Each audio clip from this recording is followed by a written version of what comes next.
হ্যাঁ, এই মহিলার সাথে লাগছ কেন? এই মহিলার সাথে লাগছ কেন? কথা বল। হ্যাঁ হ্যাঁ, কথা বল। এই মহিলার সাথে লাগছ কেন?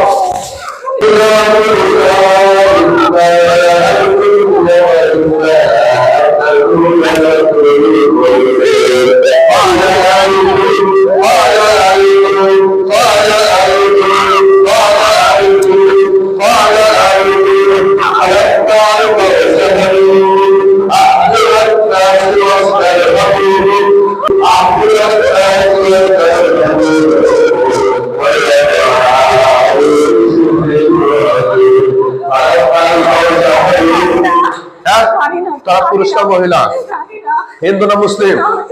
হ্যাঁ, কি জানোস না? হ্যাঁ, ওখানে বসে থাকবে, ওখানে বসে থাকবে, ওখানে বসে থাক। হ্যাঁ, দেখিস তোদের কি শাস্তি হয়।